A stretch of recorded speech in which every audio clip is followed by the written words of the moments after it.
राहुल, एक युवा इंजीनियर, अपनी नई नौकरी के सिलसिले में एक छोटे शहर में शिफ्ट हुआ था। वह दिल्ली से था और शहर के महंगे इलाकों में रहने का कोई रास्ता नहीं था, इसलिए उसने छोटे इलाके में एक सस्ते किराए का रूम ढूंढ लिया।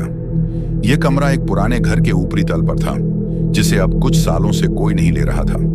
घर का मालिक एक अधेड़ उम्र का व्यक्ति था, जो कि खुद भी एक छोटे से फ्लैट में रहता था और किसी कारणवश इस कमरे को जल्दी किराए पर देना चाहता था। जब राहुल ने घर का दौरा किया तो उसे कमरे का वातावरण थोड़ा अजीब सा लगा, लेकिन फिर भी उसने उस कमरे को किराए पर ले लिया। कमरे में एक पुराना लकड़ी का पलंग, एक टूटी हुई दीवार और धुंधला सा लैंप था।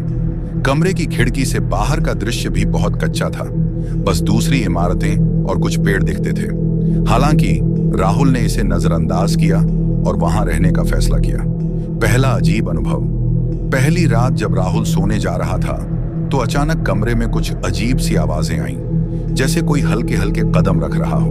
वह चौंका, लेकिन यह सोचकर कि यह शायद घर की दीवारों से आ रही आवाज हो सकती है, और काम पर चला गया। ज्यादा घटनाएं। दिनों बाद राहुल को और अजीब घटनाओं का सामना करना पड़ा।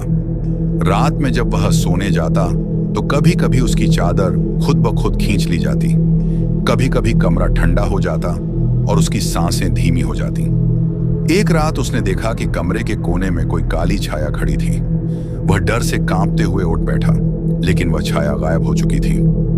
एक दिन राहुल ने घर के मालिक से इस बारे में बात की और मालिक ने बड़े ही शांत भाव से कहा, यह घर बहुत पुराना है और कई बार यहाँ अजीब घटनाएं घटी हैं। पहले कुछ लोग यहाँ रहते थे, लेकिन सबने जल्दी ही यहाँ से भागना शुरू कर दिया। पर अगर तुम चाहो तो मैं तुम्हारे लिए कमरा बदल सकता हूँ। राहुल ने उसे नजरअंदाज कर दिया और उसने निर्णय लिया कि वह खुद इस रहस्य का पता लगाएगा। कमरे का रहस्य। राहुल ने रात को कमरे के चारों ओर ढेर सारी मोमबत्तियां जला दी और ध्यान केंद्रित किया। वह जानता था कि कुछ तो है जो उसे समझने की जरूरत है।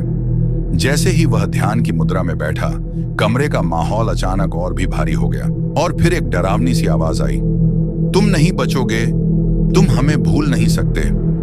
राहुल डर के मारे पसीने से तर हो गया, लेकिन फिर भी उसने खुद को संभाला और आवाज की दिशा का पता लगाने की कोशिश की।